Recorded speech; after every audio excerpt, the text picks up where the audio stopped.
ఏమిటి పద్మ నువ్వు అనేది? మన విషయం మీ డాడీతో చెప్పడానికి భయంగా ఉందా? అయితే ఈ జన్మకు మనం పెళ్లి కాకుండా ఇలా ఉండిపోతున్నానా? లేక భయంతో నువ్వు చెప్పలేక ఎప్పుడో ఎవనో ఆయన తీసుకొచ్చి కట్టబెడితే? ఏమిటా మాటలు? ప్రేమించిన నిన్ను కాక ఇంకొకరిని చేసుకుని నేను బ్రతకలను అనుకున్నావా? ఈ జన్మకి నిన్ను తప్ప ఇంకెవ్వరిని పెళ్లి చేసుకోను. తప్పనిసరి అయితే నా ప్రాణాలైనా ఇస్తాను కిషోర్. పద్మ, ప్రేమించిన మనిషి గురించి డాడీతో చెప్పడానికి భయం ఎందుకమ్మా? అన్నయ్య, పోనీ డాడీతో చెప్పడానికి భయం అయితే ఈ అన్నయ్యతో చెప్పొచ్చుగా. మీరు పద్మ అన్నగారా? అవును. అంటే లాయర్ రాజా కదా? ఎస్. నమస్తే. నమస్తే. మీ గురించి పద్మ ఎప్పుడు చెప్తూ ఉంటుంది. పద్మ ఈ విషయం నాకెప్పుడు చెప్పలేదు. అయినా నీ ఫేమను గురించి మీ ప్రేమను గురించి నాకు బాగా తెలుసు. అరే, ఇన్ని విషయాలు ఎలా తెలుసుకున్నారు? చిట్టి చెల్లెలు క్షేమాన్ని 1000 కళ్ళతో కనిపెడుతున్న అన్న అన్ని విషయాలు తెలుసుకుంటాడు. పద్మ, నువ్వేం భయపడకమ్మా. నాన్నగారితో ఈ విషయం నేను చెప్తాను. అతని పేరేమిటి? పేరు కిషోర్ కుమార్. పేరున్న పాటగాడి. ఆటగాడిగా పేరేనా? వేరే ఇంకేమైనా ఉన్నవాడు? పెద్దగా ఉన్నవాడు కాదు, కానీ మనసున్న మంచి మనిషి. నీకు అతని గురించి విన్నాను, తెలుసుకున్నాను. వాళ్ళు ఎంత గాఢంగా ప్రేమించుకున్నారు? ఒకరి కోసం ఒకరు ఎంతైనా త్యాగం చేసుకునేటంత.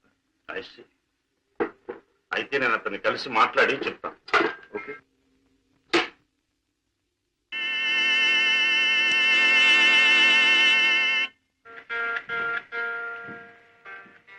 మే I come in? Please come in. You are mister Kishore, I suppose. మీరు? I'm Shashibhushan Rao, multi millionaire, business magnate and Padma's father. నమస్తే. మీరు ఇలా వచ్చినందుకు చాలా సంతోషంగా ఉంది. ప్లీజ్ కూర్చోండి సార్. ఎక్కడ కూర్చోవాలి? మా ఇంటి నౌకరు కూడా కూర్చోడానికి సందేహించే ఈ సోఫాలోనా? మా కారు డ్రైవర్ కూడా కూర్చోడానికి ఇబ్బంది పడే ఈ కుర్చీలోనా? ఎక్కడ కూర్చోవాలి? ఆల్ రైట్, నిలబడే మాట్లాడతాను. నువ్వు మా పద్మని ప్రేమించావట కదూ? తను కూడా నన్ను ప్రేమించింది. I see. పెళ్లి చేసుకోవాలని కూడా అనుకుంటున్నావట? ఇద్దరం అనుకుంటున్నాం. గుడ్. మరి మా అమ్మాయిని పెళ్లి చేసుకుని ఏ వసతులు ఏ సౌకర్యాలు లేని ఈ ఇంట్లోనే కాపురం పెడదాం అనుకుంటున్నావా? ఇక్కడ నేను చాలా మంది కంటే చాలా సుఖంగా ఉంటున్నాను. I agree. ఇంతకంటే సుఖాలు తెలియవు గనక నువ్వు ఇక్కడ సుఖంగానే ఉండవచ్చు. కానీ ఐశ్వర్యంలో పుట్టి సంపదలో పెరిగి మంచం మీద కాలు కార్పెట్ మీద, కార్పెట్ మీద కాలు కారులోనూ పెట్టే నా కన్న కూతురు ఇక్కడ సుఖంగా ఉండగలదా? ఉండగలను అని తను మొండిగా అనొచ్చు. కానీ మిస్టర్ కిషోర్, కాశ్మీర్ మంచులో పుట్టిన ఖరీదైన యాపిల్ చెట్టు మన పెరటి మట్టిలో పెరగలేదని దానికి తెలియదు, పెంచే తోటమాలికి మాత్రమే తెలుసు. ఏమంటావు? మహారాజు కూతురైన సీత కట్టుకున్న వాడితో కారడవులో బ్రతికింది అంటాను. చూడు కిషోర్, ఒక్కడే రాముడు ఉంటాడు, ఒక్కతే సీత ఉంటుంది, ఒక్కటే రామాయణం. అందరూ రాముళ్ళు కారు, అందరూ సీతలు కారు, అన్ని జీవితాలు రామాయణాలు కారు. అంతేకాదు, ఆనాటి సీతకు అడవిలో ముందుదయ్యే కష్టాలు, రావణాసురుడి సంగతి తెలియక వెర్రి తల్లి వెళ్ళింది. ఆమె జీవితం చదువుకున్న ఈ కాలపు ఏ ఆడపిల్ల అడవిలోకి అడుగు పెట్టదు. పెట్టబోయినా కన్న తండ్రి అడ్డుపడతాడు. అంటే మీరు మా పెళ్లికి ఒప్పుకోనంటారా? ఏ, నన్ను ఒప్పించగలనంటావా? ప్రేమకు అర్థం మీకు తెలిస్తే? ప్రేమ ప్రేమ ప్రేమ మాటలు వచ్చే రోజుల్లో ప్రతి పసిపిల్లవాడు మొదటిగా మాట్లాడే మాట అమ్మ అయితే, గడ్డాలు వచ్చే రోజుల్లో ప్రతి అడ్డమైన వాడు మాట్లాడే మొదటి మాట ఈ ప్రేమ. అర్థం లేని కథలు, వ్యర్థమైన సినిమాలు చూసి ప్రేమ గొప్పదనే ప్రతివాడికి ఒక అమ్మాయిని అంటగట్టి ఎడారిలో వదిలిపెడితే ఒక్క రోజులో అంటాడు ప్రేమ కంటే అన్నం ముఖ్యం అని. చూడు కిషోర్, ఈ లోకంలో అన్నం కావాలన్నా, ఆనందం కావాలన్నా, సుఖం కావాలన్నా, సంతోషం కావాలన్నా కావాల్సింది డబ్బు అని నా అభిప్రాయం. అందరం ఎక్కించి తిప్పిన నా కూతుర్ని నీకు కట్టబెట్టి అగాధంలోకి తోయకూడదన్నా నిర్ణయం. అండ్ రిమెంబర్ వన్ థింగ్, ప్రేమకి అర్థం నాకు బాగా తెలుసు. అందుకనే నేను ప్రేమించే నా కూతుర్ని నీకిచ్చి పెళ్లి చెయ్యను. Bye.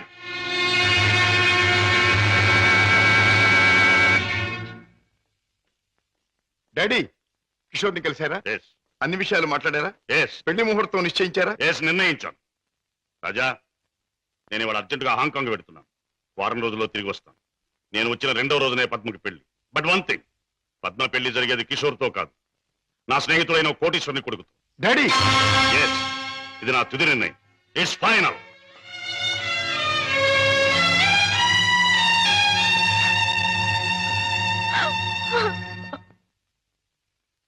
Mister Ramesh, Gupta and Gupta file తీసుకురా. Yes sir. File sir.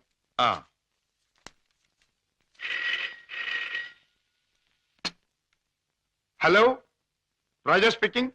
నేనే అన్నయ్య. దురదృష్టవంతురాలైన నీ చెల్లెలు పద్మని. అన్నయ్య, పసితనంలో నా తొలి పలుకులు నువ్వు విన్నావు. ఇప్పుడు నా తుది పలుకులు వింటున్నావు. అమ్మా ఏమిటమ్మా నువ్వు మాట్లాడేది? తుది పలుకులు అంటున్నావు ఏమిటమ్మా? అంటే ఇవి నేను పోయే ముందు చెప్పే ఆఖరి మాటలన్నయ్యా. ఇంకొంతసేపట్లో నేను చావబోతున్నాను. ఏమిటి పద్మ నువ్వు అనేది? తమాషాగా మాట్లాడుతున్నావా? లేదన్నయ్యా, నిజమే చెప్తున్నాను. కోరుకున్న మనిషికి చేరువ కాలేని నేను అందరికీ దూరంగా వెళ్ళిపోతున్నాను. నా ముందు ఎన్నో నిద్ర మాత్రలున్నాయి. అంత పని చేయొద్దమ్మా. నా మీద నీ గౌరవం ఉంటే ఆ నిద్ర మాత్రం ముట్టుకోకమ్మా. డాడీకి చెప్పి నీకు కిషోర్కి పెళ్లి నేను జరిపిస్తానమ్మా. నా మాట నమ్మమ్మా, నా మాట నమ్ము. లేదన్నయ్య, డాడీ నా ఇష్టానికి ఒప్పుకోరు. ఆయన ఇష్టానికి నా మనసు అంగీకరించదు. అందుకే అమ్మ దగ్గరికి వెళ్ళిపోతున్నానన్నయ్య. నా గొంతులోకి మరికొన్ని మాత్రలు వెళ్ళిపోతున్నాయి. పద్మ పద్మ వద్దమ్మా, అంత పని చేయకమ్మా. నువ్వెక్కడి నుంచి మాట్లాడుతున్నావమ్మా? ఇంటి దగ్గర నుంచేనా? కాదన్నయ్య, ఇంట్లో అయితే చచ్చేటప్పుడు కూడా డాడీకి భయపడుతూ చావాలి. అందుకే ఊళ్ళో లేని ఒక స్నేహితురాలు ఇంటికొచ్చి, రమేష్ సార్, నువ్వు పక్క ఫ్లాట్కి వెళ్ళి ఎక్స్చేంజ్ ఫోన్ చేసి ఏ అడ్రస్ నుంచి ఈ ఫోన్ కాల్ వచ్చిందో తెలుసుకో. అమ్మా నువ్వు చావడం తప్పమ్మా. భగవంతుడి ఇచ్చిన బ్రతుకు చివరిదాకా బ్రతకాలమ్మా. కొన్ని బ్రతుకులు సవ్యంగా అంతమవక ఇలా అర్థాంతరంగా పోతూనే ఉంటాయి. చెల్లెమ్మా address sir. Padma Padma mister Raja, మీ చెల్లెలికి ఏమీ ప్రమాదం లేదు. స్టమక్ వాష్ చేసి గండం నుంచి బయటపడేట్టు చేశాం. స్పృహ వచ్చింది, వెళ్ళి చూడొచ్చు. Thank you very much. ఎంత సాహసం చేశావు. నిన్ను రక్షించుకోలేకపోతే ఈ అన్న జీవితాంతం కుమిలి కుమిలి బాధపడేవాడు. నన్నెందుకు రక్షించావయ్యా? ఎందుకు? కిషోర్తో నీ పెళ్లి జరిపించి నీ జీవితం కలకల్లాడుతూ ఉండేటట్టు చేయటానికి. అన్నయ్య, అవును, డాడీ రాకుండానే దగ్గరుండి మీ పెళ్లి జరిపించడం. మూడు ముళ్ళు పడ్డాక ఆయన వచ్చినా మీతో రాజీ పడదు.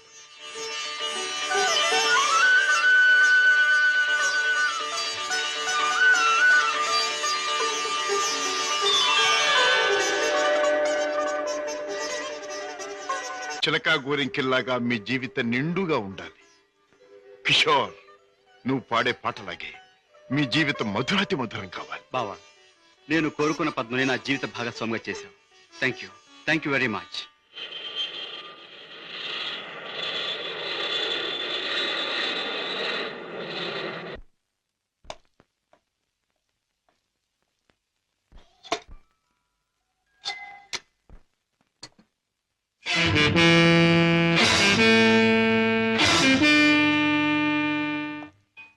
రాజా, సార్, పద్మ ఇక్కడ. భర్తతో కాపురాలు దాని పెళ్లి ఎవరు చేశావు? కాని పని కాదు కనుక నేనే చేశాను. కన్నవాణ్ణి నేను కానివాణ్ణి అయ్యానా? నువ్వే నిర్ణయం తీసుకోవడానికి. తప్పుగానప్పుడు తప్పనిసరైనప్పుడు ఎవరైనా నిర్ణయం తీసుకోవచ్చుగా. అయితే నీ మాత్రం ఆలోచన జ్ఞానం నాకు లేవంటావా? ఉండొచ్చు, కానీ మీ ఆలోచన జ్ఞానము చెల్లాయి ఆత్మహత్య చేసుకున్న తర్వాత ఆమెను బ్రతికించలేవుగా. ఆత్మహత్య నుంచి దాన్ని రక్షించావేమో కానీ ఆ లేనివాడి కట్టబెట్టి దాని జీవితాన్ని హత్య చేశావు. కోరుకున్నవాడు లేనివాడైనా వాణ్ణి చేసుకున్న తర్వాత ఆడది అన్నీ ఉన్న అదృష్టవంతురాలుగానే బ్రతుకుతుంది. రాజా, దాని మీద నాకు ప్రేమ లేనట్టు, దాని సంతోషాన్ని సౌఖ్యాన్ని నేను కోరినట్టు మాట్లాడు. దాన్ని ఐశ్వర్యంలో పెంచాలి గనక, ఐశ్వర్యంలో ముంచాలి గనక ఐశ్వర్యవంతుడి చేతిలోనే ఉంచాలనుకున్నాను. అంతేగాని డాడీ, ఆడదాని ఐశ్వర్యం అంతా ఆవిడైదో తనవి. కట్టుకున్నవాడు పెట్టిన బొట్టు, కట్టిన తాలి బొట్టు, తొడిగిన గాజులు, ఉంచుకున్న పూలు, మీరు చెప్పిన ఐశ్వర్యాలన్నిటికంటే గొప్ప. మా చెల్లెలకి అన్నీ ఉంది, అంతకంటే ఇంకేం కావాలి? రాజా, నీకు అన్నీ ఉన్నాయి కాబట్టి ఏం కావాలి అని ప్రశ్నిస్తున్నాను. ఏమీ లేని రోజులు కూడా అనుభవించిన వాడిని కాబట్టి ఏం కావాలో నాకు తెలుసు. జీవితంలో అడుగడుగు నా పాఠాలు నేర్చుకున్న నాకు కొత్త పాఠాలు నేర్పాలనుకో. డాడీ, ఆల్ రైట్, నువ్వు చేయవలసింది నువ్వు చేశావు, నేను చేయవలసింది ఏమిటో నేను చేస్తాను.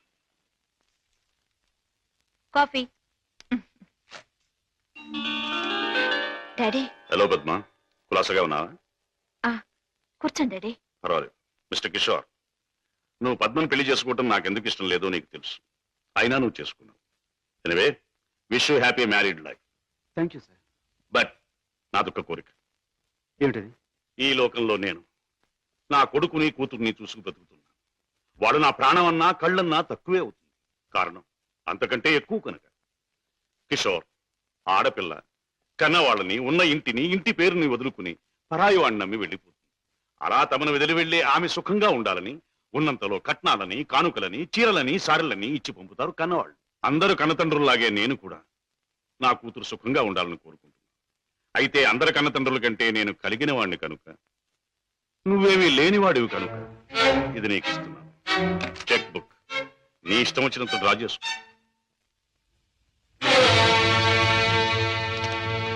ఏమిటిది? ముష్టిస్తున్నారా లేక ధర్మం చేస్తున్నారా? ఎలా అనుకున్నది డబ్బు. నా కూతుర్ని సుఖపెట్టడానికి నీకు అది చాలా అవసరం. చూడండి, పెళ్ళాన్ని సుఖపెట్టడానికి మావగారి దగ్గర చేయి చాపి డబ్బు అందుకునేవాడు చేతకానివాడని నా ఉద్దేశం.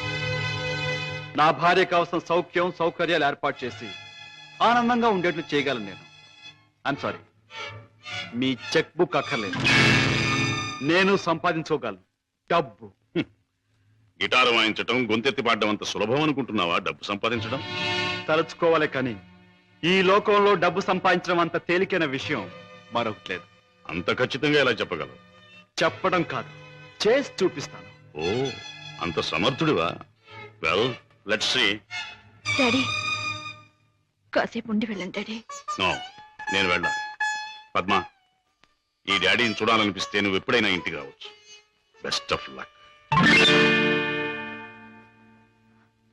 అమ్మాయి, ఇక వ్యాపారం మొదలెట్టేద్దామా? ఆలస్యం ఎందుకు? నేను డ్యూటీకి ఎక్కేస్తున్నాను. సత్యశమం అయిపోతున్నాను. నువ్వు కదలకుండా పడుండు, లేకపోతే నిజంగా చంపేస్తాను. అయ్యయ్యో బాబాయ్, మా బాబాయ్ చచ్చిపోయాడు. అమ్మా ధర్మం చేయండి అయ్యా, ధర్మం చేయండి అమ్మా, ధర్మం చేయండి బాబు.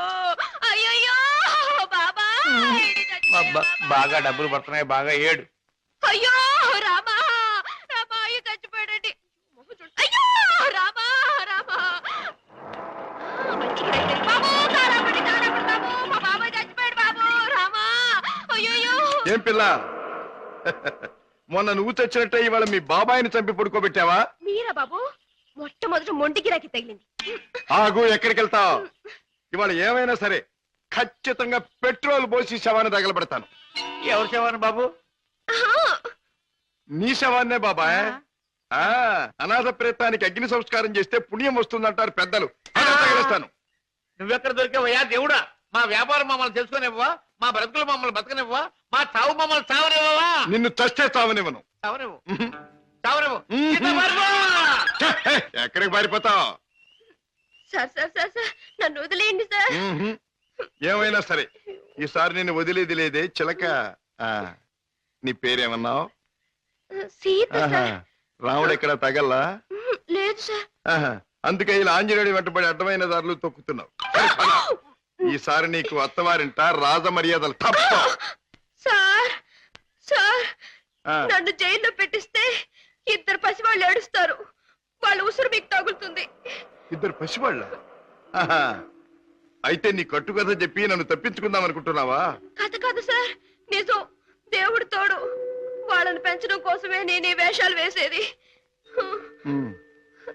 నువ్వు చెబుతున్న మాటలు వింటుంటే నాకు నిజమే అనిపిస్తుంది. అయినా చూడు, నేను వకీల్ని, సాక్ష్యాలు లేదే దేన్ని నమ్మను. చూపిద్దు గాని పద. Come on. బాబు, పాపా, ఇదిగో మీకు బిస్కెట్స్ తీసుకోండి. బాబు, పాపా బాగా చదువుకుంటున్నారా? పాపా, అల్లరి చేయకుండా బుద్ధిగా ఉంటున్నావా? మమ్మీ మమ్మీ డాడీ ఎక్కడా? డాడీ చాలా దూరంలో ఉన్నారు. ట్రైనింగ్ పూర్తయిన వెంటనే తప్పకుండా వచ్చేస్తారు. త్వరగా రమ్మని ఉత్తరం రాయి అలాగే, మమ్మీ. తప్పకుండా రాస్తాను. టైం అయిపోతుంది, వెళ్ళండి. మమ్మీ, టాటా. సీత, ఆ పిల్లలు దురదృష్టవంతురాలైన మా అక్క పిల్లలు. ఒక మగవాడిని నమ్మి 2 బిడ్డలకు తల్లి అయింది. ఆ తర్వాత అతను మోసం చేశాడు. తట్టుకోలేని అక్క ఆత్మహత్య చేసుకుంది. అమ్మను కాకపోయినా ఆడ మనసు గల నేను వాళ్ళ బాధ్యత అందుకున్నాను. మాట రాగానే అమ్మ అనే వాళ్ళ పిలుపుకి తల ఊపాను. తల్లినయ్యాను. లోకంలో చెడుకి పాపానికి దూరంగా పువ్వుల్లా వాళ్ళు పెరగాలని ఇక్కడ చేర్చాను. వాళ్ళ పెంపకం కోసం, ఖర్చుల కోసం తప్పనిసరిగా బాబాయ్తో చేరి మోసాలు ఆరంభించాను. సీత, నీ లక్ష్యం చాలా ఉన్నతమైంది. అది సాధించటానికి అడ్డదారులు దొక్కక్కర్లేదు. ఏదైనా ఉద్యోగం చేసుకోవచ్చుగా. బాబు గారు, నేను SLC చదివాను. ఉద్యోగం చేయాలనుకున్నాను. కానీ ఆడపిల్ల దీనంగా ఉద్యోగం అడిగితే ప్రతివాడికి మొదట తట్టేది తప్పుడు ఆలోచనే. ఉద్యోగం కోసం పాడయి డబ్బు కోసం పతనమవటం కంటే మోసం చేయటమే మంచిదనుకున్నాను. సీత, నీ లక్ష్యం తెలిసాక నీ మీద నా గౌరవం పెరిగింది. అందరి మగాళ్ళలాగే నువ్వు నన్ను అంచనా వేయకపోతే నీకు నేను ఉద్యోగం ఇస్తాను. మీరు ఉద్యోగం ఇస్తారా? అవును, నేను లాయర్ని. నువ్వు నా సెక్రటరీగా ఉండొచ్చు. అంతేకాదు, మీ బాబాయ్ కూడా నా ఆఫీసులో బాయ్గా ఉండొచ్చు. దొంగరాముడు, హాయిగా జేబులు కొట్టుకుంటూ 3 జేబులు 6 పరసలుగా ఉండే నీ బ్రతుకు ఇలా తెల్లవారిందిరా. పైగా కాకి డ్రెస్ ఒకటి అస్తమానం పోలీసులు జ్ఞాపకం రావడానికి. I'm very sorry for you man. నువ్వు ఆఫీసులో చేయవలసిన పనులేమిటో చెప్తాను. చెప్పండి బాబు. నో బాబు అండ్ గీబు, యు మస్ట్ సే బాస్. అలాగే బాస్. Good, very good. నాకేమైనా ఫోన్స్ వస్తే అవి ఎక్కడి నుంచి వచ్చినాయో నాకు చెప్తూ ఉండాలి. ఎవరైనా క్లయింట్స్ వస్తే మర్యాదగా వాళ్ళని కూర్చోబెట్టి వాళ్ళ వివరాలన్నీ కూడా నాకు చెప్తూ ఉండాలి. నీకు టైప్ వచ్చున్నావు గనక నేను అవసరం వచ్చినప్పుడు చెప్పిన విషయాలన్నీ కూడా టైప్ చేస్తూ ఉండాలి. ఓకే? అది నీ సీట్. వెళ్ళి కూర్చో. సరే, ఇది ఆఫీస్ టైంలో పని, మరి ఆఫీస్ టైం కానప్పుడు? అది ఆఫీసులో చెప్పడానికి వీల్లేదు. ఆ టైం వచ్చినప్పుడు, నాకు అవసరం వచ్చినప్పుడు అలాగే చెప్తాను. Go. Okay. Go.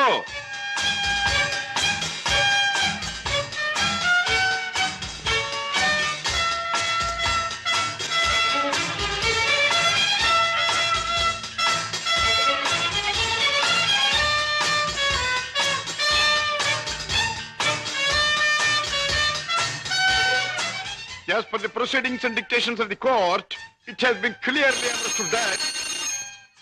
Hello? Hi, Kishore! Congratulations, congratulations! నాకు మేనల్లుడు పుట్టాడు. ఇప్పుడే వచ్చేస్తున్నాను. Okay okay. ఒరే అల్లుడు, మేనల్లుడు, నా ముద్దుల మేనల్లుడు. ఇదిగోరా, నువ్వు ఆడుకోవడానికి బొమ్మ తెచ్చాను. పోనీ టైల్. ఇదిగో రైలు. ఎక్కి ఎక్కడికైనా వెళ్ళిపోవచ్చు. చూసావా పద్మ, అల్లుడికి ఆడుకునే వయసు రాకుండానే ఎన్ని బొమ్మలు తీసుకొచ్చాడు మీ అన్నయ్య. అన్నయ్య, ఏమిటమ్మా నువ్వు అసలు వాడికి ఇవ్వాల్సింది ఇవి కావు. మరి ఇచ్చేది ఏమిటో చెప్పమ్మా. ఎంత కష్టపడైనా సరే తీసుకొస్తాను. ఒక బుల్లి పెళ్ళాన్ని. పెళ్ళన్నా? అన్నయ్య, ఏమిటమ్మా? డాడీ ఊళ్ళో లేరా? ఆయన సంగతి నీకు తెలుసు కదమ్మా. ఏదో లాంగ్ టూర్ కానీ స్టేట్స్ కు వెళ్ళారు. తాతగారు అయ్యారని నేనే టెలిఫోన్ లో చెప్పాను. ఓకే అమ్మ, టైం అయింది, వస్తాను. కిషోర్, నా చెల్లెలి కాపురాన్ని చూస్తుంటే నాకెంతో ఆనందంగా ఉంది. ప్రేమించే భర్త, ముద్దొచ్చే బిడ్డ, చక్కని ఇల్లు, ఇంతకంటే ఏం కావాలి? నువ్వు పువ్వుల్లో పెట్టి చూసుకుంటున్నావని కూడా తెలిసింది. I'm really very very happy. బావా, పద్మం చేసుకున్నాక నా జీవితంలో పెద్ద మార్పు వచ్చింది. ఆస్తి, అంతస్తు అన్నీ పెరిగాయి. గుడ్ కిషోర్, పుట్టిన బిడ్డ వల్ల కూడా నీకు మరింత అదృష్టం కలిసి రావాలి. I wish you all the best. పెద్దయ్య గారు, పద్మమ్మకి మగబిడ్డ పుట్టాడు. తెలుసు, రాజా ఫోన్ లో చెప్పాడు. బుల్లిబాబు ఎంతో ముద్దుగా ఉన్నాడు పెద్దయ్య గారు. పద్మమ్మ బాబుకి మీ పేరే పెట్టుకుంది. అవునయ్య గారు, మీరెక్కడున్నా ఆ పసివాళ్ళలో మిమ్మల్ని చూసుకోవచ్చని మీ పేరే పెట్టిందట. రామయ్య, అయ్యా, ఇదిగో ఈ డబ్బుతో బాబు కావాల్సినవన్నీ కొని తీసుకెళ్ళు. అలాగేనయ్యా. ఇదిగో తాతయ్య పంపించాడని చెప్పు. అలాగేనయ్యా. ఏరా, ఇంత పెద్ద మామయ్యకి ఎసరు పెట్టేటట్టున్నావు. ఆ అమ్మాయి నీ పెళ్ళాం కాదురా. ఆ అమ్మాయిని అడిగితే నీకు పెళ్ళాన్ని ఇస్తుందా? చలో చలో. ఏం బాబు, ఏం కావాలి? చాక్లెటా? కాదు, పెళ్ళం కావాలి. ఎక్కడ దాచావు? పెళ్ళావా? అవును, మావి చెప్పాడు.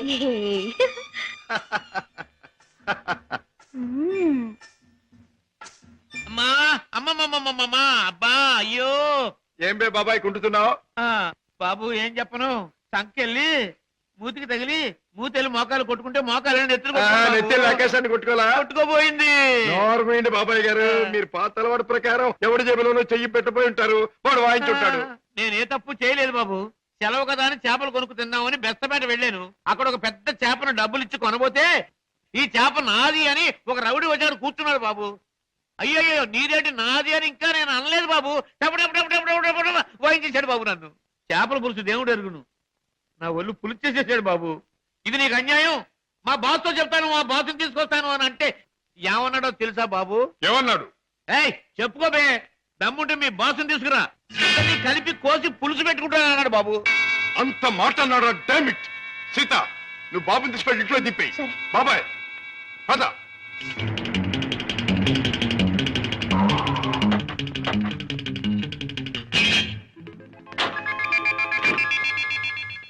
అక్కడే సార్ వాడు నన్ను పట్టు కొట్టింది.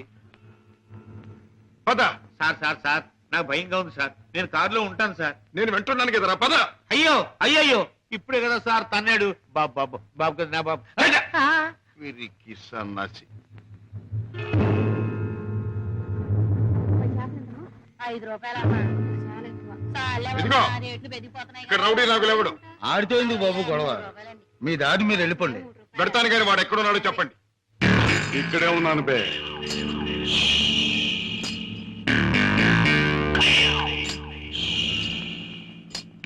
నువ్వే నా నాగులు అనే అనుకుంటున్నాను బే. బే, ఇది నీకు అలవాటా బే? ఆ? అన్యాయంగా మనుషుల్ని కొట్టడం నేరమని నీకు తెలుసా? పేద రీతులు నాతో చెప్పకు. నేను చేసిన పని నాకు న్యాయమే అనిపిస్తుంది. న్యాయం అని నీ ఇష్టం వచ్చినట్లు ప్రవర్తిస్తే చట్టం శిక్షిస్తుంది. చట్టం, శిక్ష, నేరం ఇవన్నీ మనకు అనవసరం. సముద్రం లాంటి ఈ పేటలో మనం తిమింగలం. దమ్ముంటే తెలుసుకున్నారా? లేకపోతే నోరు మూసు తలం చూపో. అంతేగాని ఈ నాగులు గారి దగ్గరకు వచ్చి రూల్స్ గీల్స్ అంటే తల మీద బొమ్మిడలు ఏం చేయగలరు? మన గురించి కావాలంటే ఈ పేటలో ఈ సన్నాసినే అడుగు. అవునులే, పేటలో పెద్దగా మురిగే ప్రతి కుక్క గురించి ప్రతి సన్నాసికి తెలిసే ఉంటుంది. మాటలతో నన్ను రెచ్చగొట్టకు. బొసు కొట్టేయగలను. కొట్టక కూరలు పీకేయగలను. అంత మునగడివా?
నాగులు, ఇతనెవరో తెలుసా?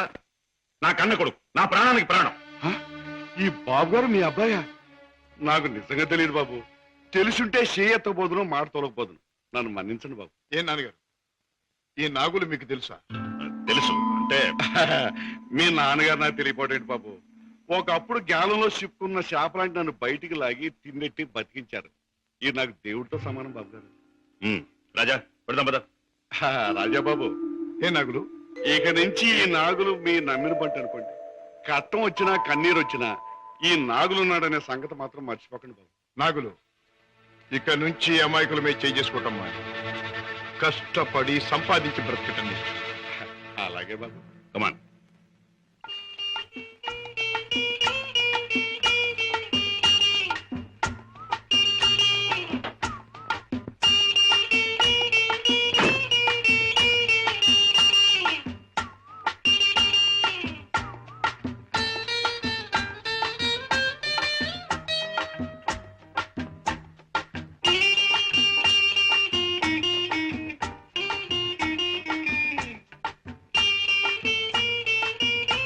Very good very good very good. నాతో డాన్స్ చేస్తావా? నీతో పోటీ చేస్తే నేను ఓడిపోవడం ఖాయం రా. కింద పడేస్తావు. దింపు తాతయ్య. నువ్వు ముద్దిస్తే గాని దింపనరా. చీ, ముద్దివ్వడానికి నువ్వే ఆడపిల్లవా? నీతో మాటల్లో పోటీ చేసినా ఓడిపోవడం ఖాయం రా. రామయ్య బాబు, పద్మ వచ్చిందా? ఏం డాడీ, మీ ఆరోగ్యం అది? బాగానే ఉందమ్మా. పద్మ, మీ కాపురాన్ని గురించి ఎప్పటికప్పుడు వింటూనే ఉన్నాను. కిషోర్ పట్టుదలకి ప్రయోజకత్వానికి చాలా ఆనందిస్తున్నానమ్మా. తాత, నువ్వు కథ చెప్తానన్నావు, చెప్పవా? ఓహోహో అన్నాను కదూ. అవును రోయ్, చెప్తాను. అమ్మా పద్మ, నువ్వు బుల్లిబాబుని ఎత్తుకుని అయ్యగారింటికి వచ్చినప్పుడేనమ్మా అయ్యగారి ముఖంలో నవ్వు కనిపిస్తుంది. మనవడంటే అయ్యగారికి భలే ఇష్టం. ఓహో, అలాగే. It's all right. రేపు కోర్టులో కలుసుకుందాం. Good night.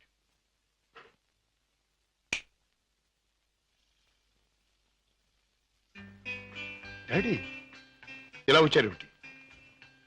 అయిపోతున్న వయస్సు, అలసిపోయిన మనస్సు మనిషికి గమ్యం దగ్గర పడుతుందని తెలియజేస్తాయి కదా.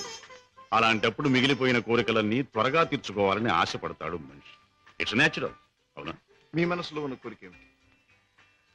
రాజా, చీకట్లో ఒక చిన్న దీపం ఎంత వెలుగునిస్తుందో, ముసలితనంలో ఒక పసివాడు తాత అని పిలిస్తే అంత ఆనందం కలుగుతుంది. కళ్ళకు వాడంత వెలుగవుతాడు అని రామయ్య తరచూ చెబుతుంటాడు. అప్పుడు మీరేమనేవారు? నేనా?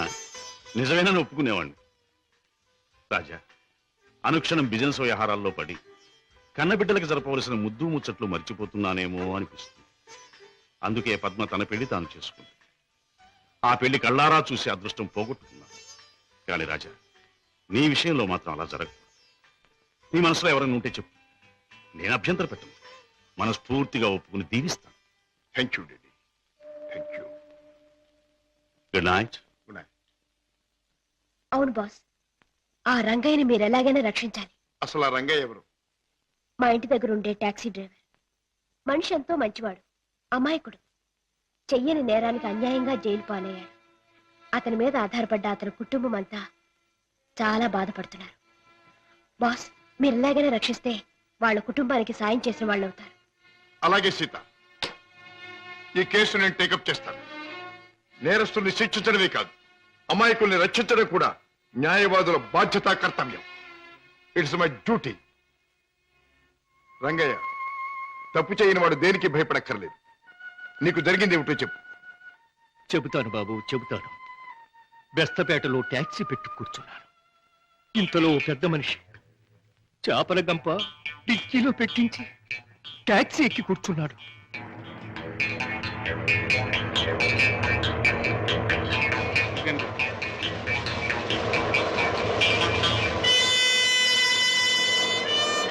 Stop stop stop. వెనకాల డిక్కీ తెరు.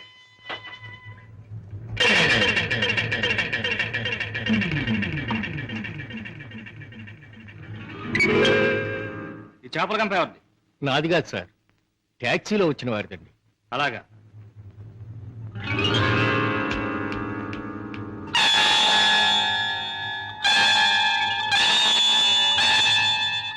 ఏరా, చాలా తెలివి మీరిపోయారా మీరు? నాకేం తెలియదు సార్, ట్యాక్సీలో ఉన్న పెద్ద మనిషిదేనండి. ట్యాక్సీలు ఎవరు లేరు సార్. దొంగ వెధవ, పోలీసులు కళ్ళు కప్పి బంగారం రవాణా చేస్తావా? పట్టుబడగానే లేని పెద్ద మనిషి పేరు చెబుతావా? నీ సంగతి, నీ ముఠా సంగతి తెలుస్తాను. అలా తప్పు చేసినాడు, తప్పించుకున్నాడు, నేను జైలు పాలయ్యాను. బాబుగారు, రోగిష్టి నా భార్య, విటోడైన నా కొడుకు, మొగుడు విడిచిపెట్టిన నా కూతురు, నేను లేకపోతే అనాథలైపోతారు బాబు. రంగయ్య, బాధపడక. నేరస్తుడు తప్పించుకుపోలేడు. అన్యాయంగా చట్టం చేతిలో ఎరుకున్న నిన్ను నేను కాపాడతాను. నీ ట్యాక్సీలో ఎక్కిన మనిషి ఎలా ఉంటాడు, ఏమేం మాట్లాడాడు, అవన్నీ చెప్తావా? టాక్సీ వస్తావా? నా పేరేం ట్యాక్సీ కాదయ్యా. నీ పేరు ఏంటో తెలుసుకునే టైం లేదు నాకు. వస్తావా లేదా? అయ్యయ్యో, ఉండవయ్యా, రావటానికే కదా ఉన్నాం. అయితే మీరు ఆ బొట్టు తీసుకెళ్ళి దిక్కులు పెట్టు.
రేయ్, నీలాంటి దేశద్రోహులు చట్టం నుంచి తప్పించుకోలేరు.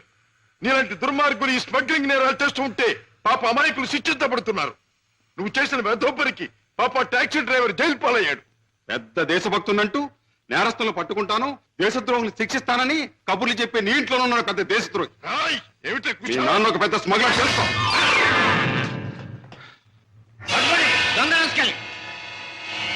మా నాన్న స్మగ్లరా?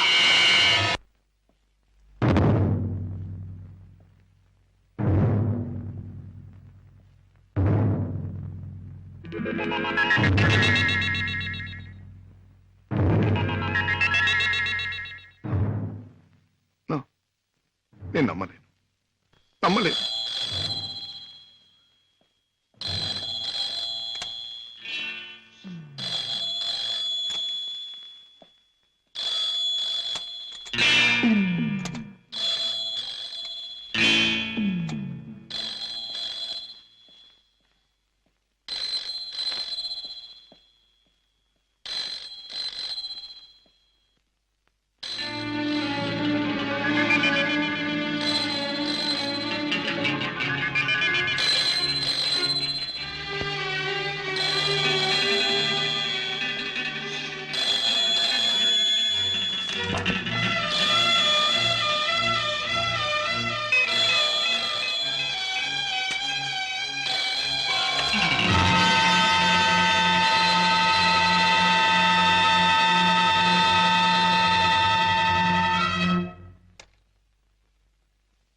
లండన్ లో విలువ కట్టిన వజ్రాలను మళ్ళీ నువ్వు ఒకసారి చూడాలని అవతల స్మగ్లర్స్ అడుగుతున్నారు.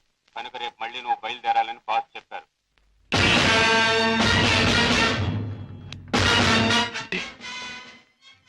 నేను విన్నది నిజమేనన్నమాట. Daddy is smuggler. Daddy is criminal.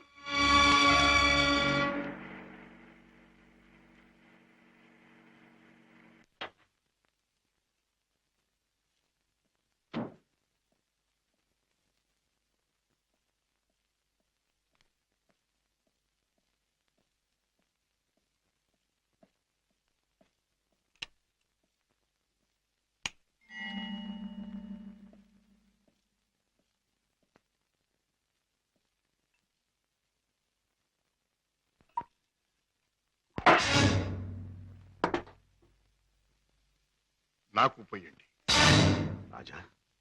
అవును, తెలిసిన నిజాన్ని తట్టుకోవాలంటే తాగక తప్పదు. తప్పనిసరిగా నీతో తాగించి ఆ తెలిసిన నిజాలేమిటి? మీకు తెలియదంటారా? నీకేం తెలిసిందంటాను.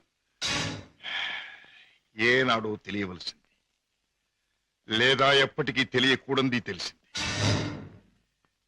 నేను దండం పెట్టే దేవుడు దారుణమైన రాక్షసుడని తెలిసింది. నాకు అన్నం పెట్టి చేయి అన్యాయంతో చేయి కలిపిందని తెలిసింది. రాజా.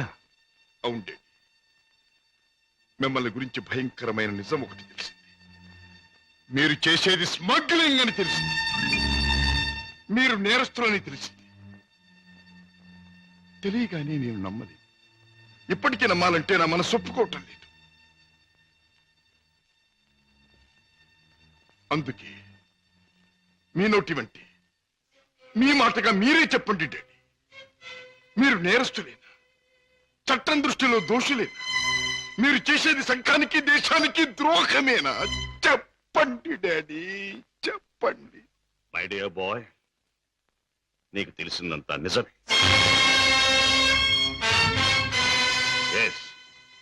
ఇన్నేళ్ళు ఈ నిజం నీకు తెలియకూడదని తాపత్రయపడు. కానీ తప్పుని నిప్పుని ఎంతో కాలం దాచలేమని ఇప్పుడు అర్థం. రాజా, నేను పట్టుబడిన నేరస్తు. నేను చేసేది చట్టానికి వ్యతిరేకమైంది. అంటే ఇంతకాలం మీరు నాకు పెట్టిన అన్నం, నేర్పించిన చదువు, ఏర్పరిచిన సౌకర్యాలు, తీర్చిన సరదాలు అన్ని అన్యాయపార్జనతో సమకూర్చినవి, అంతా పాపిష్టి సొమ్ముతో తెచ్చినదేనా? డాడీ, దౌర్భాగ్యపు డబ్బు కోసం, అస్థిరమైన ఐశ్వర్యం కోసం మీరు అవినీతికి దిగుదారా? లేదురా, లేదు. డబ్బు మీద ఆశతో, సంపద మీద వ్యామోహంతో కాదు నేను ఈ దారి పట్టాను. కట్టుకున్న మనిషి మీద ప్రేమతో, కన్న బిడ్డ మీద మమతతో తప్పనిసరి ఈ తప్పు దారి పట్టాను. డాడీ, పసివాడిగా ఉన్నప్పుడు నీకు పాలు లేక, జబ్బుతో మంచంలో ఉన్న మీ అమ్మకు మందు లేక, నిరుద్యోగిగా ఉన్న నాకు వేరే దారి లేక వీధిన పడ్డాను.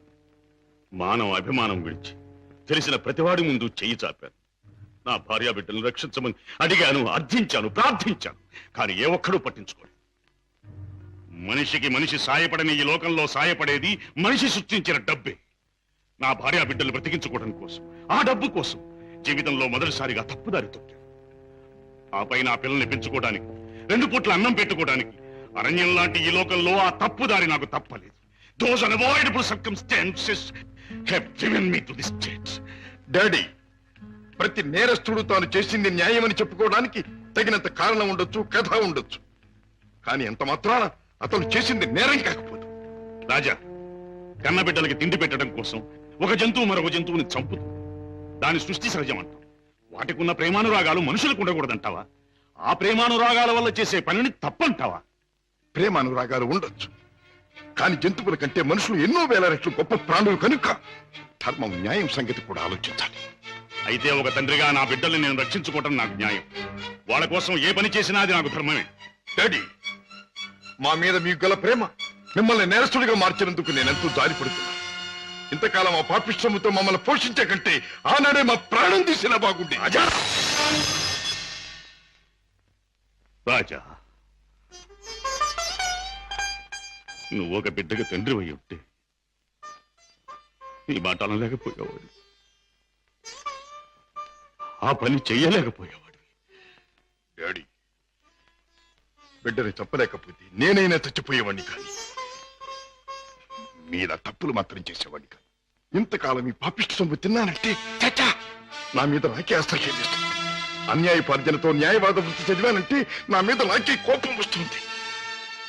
ఇంట్లో నేరస్తుని ఉంచుకుని బయట నేరస్తుని విచారించి జైలుకి పంపుతున్నానంటే నా మీద నాకే no no no no no I can't stay here for a minute. నేను ఇంట్లో ఒక క్షణం కూడా ఉండదు. రాజా, రాజా, ఒక్క మాట. ఆడపిల్ల కన్నవాళ్ళని వదిలిపెట్టి వెళ్ళడం సహజం. కానీ కన్న కొడుకు కడదాకా కన్నవాళ్లతోనే ఉంటాడు. పోయాక కాటిదాకా సాయం వస్తాడు. కొరివి పెట్టి సాగనంపుతాడు. ఆశతో నీ మీదే ప్రాణాలన్నీ పెట్టుకున్న ఈ డాడీని అర్ధంతరంగా ఒంటరిని చేసి వెళ్ళిపోతావా? డాడీ, నేను వెళ్ళిపోతున్నది అన్యాయపాలయం లాంటి ఇంట్లో నుంచి, చట్టాన్ని వ్యతిరేకించిన ఒక నేరస్తుడి నుంచి. అంతేకాని మా డాడీ మనసులో నుంచి కాదు. నేనే మీకు కావాలనుకుంటే బ్రతికిన మీ జీవితాన్ని, సంపాదించిన ఆస్తిపాస్తుల్ని, మీ ఇంటిని, మీ సర్వస్వాన్ని మీరు వదులుకోవాలి. ఒక సామాన్యమైన మనిషిగా, మమత నిండి ఉన్న ఒక మామూలు తండ్రిగా ఎప్పుడు మీరు నా గడపలోకి అడుగు పెడతారో అప్పుడు ఆప్యాయతో మీ చేయి అందుకుంటాను. ఆదరంతో మిమ్మల్ని లోపలికి తీసుకుపెడతాను. లేకపోతే ఈ కొడుకే మీ క్రీడనుకోండి. Good bye. రాజా, రాజా,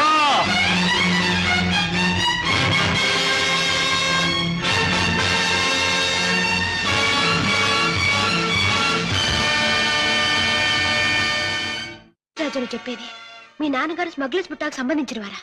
అవును సీత, ఈ విషయం నాకు తెలియకుండా నా ప్రాణం పోయినా బాగుండేది.